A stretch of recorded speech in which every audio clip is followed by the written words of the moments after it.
All right, wonderful people, welcome back to this wonderful channel where we'll bring you back to back update and information as they hot. For this one, it is going to be a long ride with you today.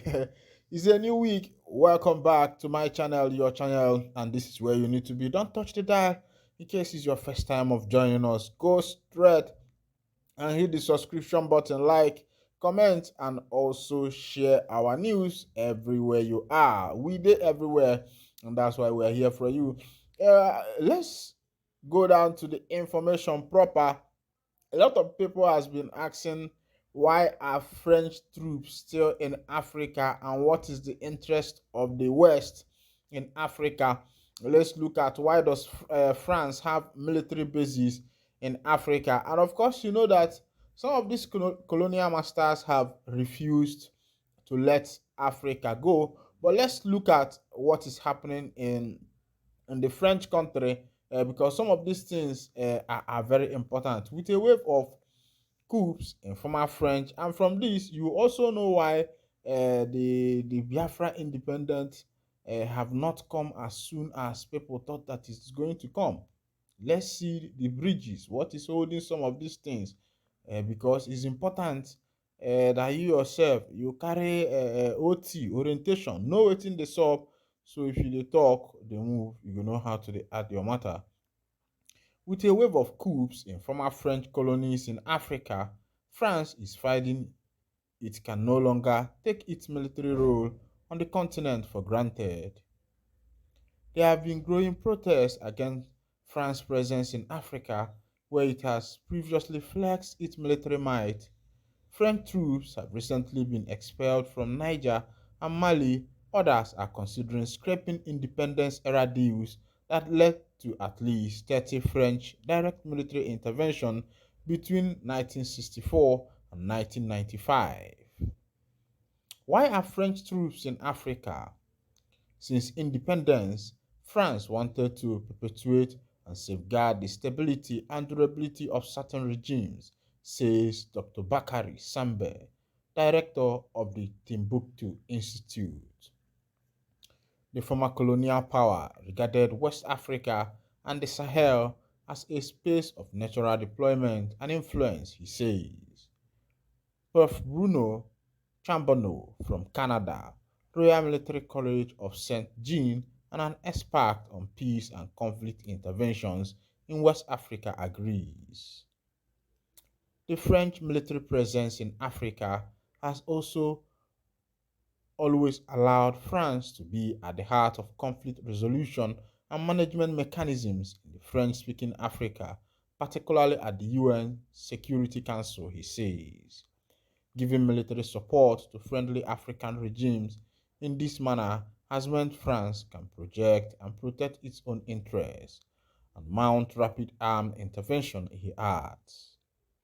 The French Defense Ministry says its primary mission via operations in Gabon is to train soldiers in the region and boost their capabilities to combat terror, protect land borders and maritime territory.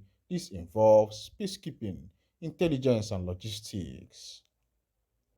It says these roles are in line with reinforcement of African peacekeeping capacities, RECAMP program, a training initiative set up in the late 90s involving France, the UK, and the US. In Senegal, it works to oversee training across all 15 members of West African Regional Bloc, ECOWAS, plus neighboring Mauritania. Which nations still have French bases? Although their numbers have been cut in recent years, several thousand French troops are still deployed in the following African countries. Number 1, Chad. Close to 1,000 troops, known as the French Forces in Chad (EFT), are tasked with guaranteeing the protection of French interests in nationals, as well as providing logistic and intelligence support to Chad's army. They had also been part of regional and counter-terror initiative. They have bases in the capital and N'Djamena, Abacha in the east, and a detachment in the fire in the north. The Bounty, number 2. home to the biggest contingent at the moment. 1,500 soldiers are there under these from 1977 when the country gained independence and 2014. Gabon, number 4. French forces have been stationed there since its independence in 1960. Officially renamed French Elements in Gabon, EFG, in 2014 and made up of 350 troops. According to the French Defense Ministry, the EFG includes a land unit located at the Charles de Gaulle camp and the capital, Libreville, an air unit at the nearby Guy Pidos Air Base. Ivory Coast, home to French Operational Control, a Forward Operating Base (FOB) was set up there in 2015 under a defense of partnership between historically close nations. For the previous 13 years, at least 950 soldiers were deployed as part of Operation Likoni, a French peacekeeping force set up in wake of the 2022 civil war. Senegal, a contingent of nearly 400 soldiers, known since 2011 as the French Element of Senegal (EFS), provides regional military training based at two camps in the capital, Dakar. The EFS can also use the city's military airport. The force also has a high-frequency radio transmitting station near Dakar at Rafiu.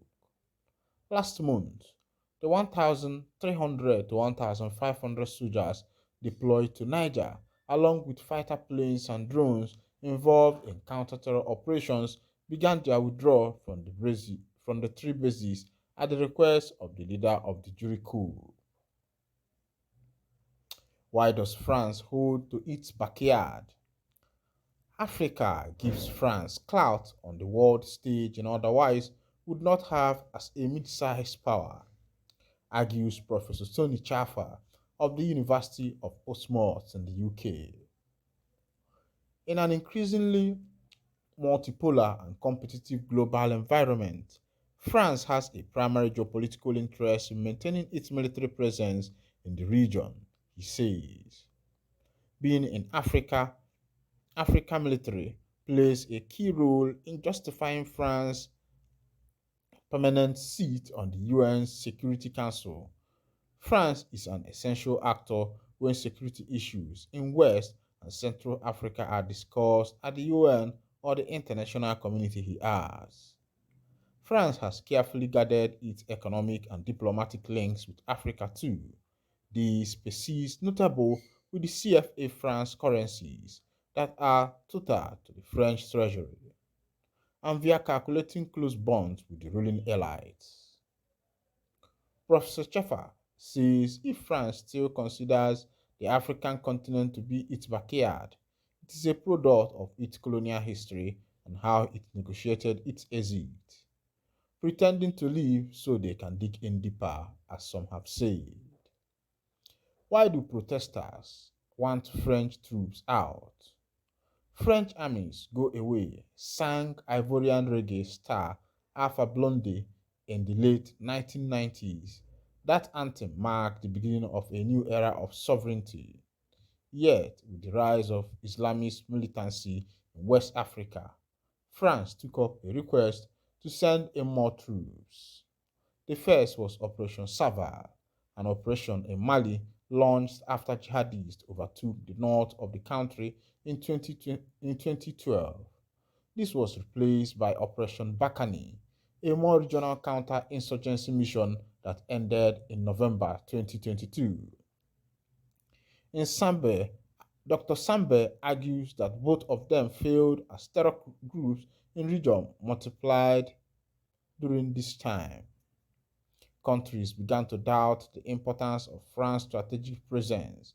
Ideas and conspiracy theories developed suggesting they were somehow attracting or aggravating the terrorist threat, he says. This, together with calls for sovereignty coming from a younger generation, mean many people want to see back of French troops. Recent military coup in Mali, Burkina Faso, and Niger, where junta leaders decided to kick out French soldiers and won public praise in the process, are testaments to this. What are the repercussions? French soldiers withdrew from Mali last year on Bamako orders, and UN peacekeepers have recently been told to do same. As they leave, so does an important deterrent, even if the security situation has worsened over the last decade, argues Professor Chaffa. Since the withdrawals, human rights violations have worsened, and Malians are now even less safe, he says. Mali's army has meanwhile turned to the Russian mercenary group Wagner as a new ally. Both parties have been accused of crimes against humanity. Professor Chaff believes Wagner's main role in the country is not to improve the security of the population but to support the Malian military regime. It also seems to have shattered a peace deal with the ethnic Torok rebel alliance, which has also begun to seize territory in the north as the foreign forces withdraw. Are there other security alternatives? Subcontractors, self-defense militias, and paramilitary groups like Wagner are not the answer, says Dr. Sambe, also pointing to Mali as an example. He wants to see a pooling of forces from ECOWAS, the African Union, and the continent, other standby forces. It is time to move towards an Africanization of these forces, he argues. These are facts about what is happening in Africa. I believe you enjoyed that ride with me. And this is where I'll be winding down the curtain. And if this is your first time of joining us on this wonderful channel, kindly go ahead and subscribe, like, comment, share. And also remember to on your notification button. Thank you for being with me. God bless you.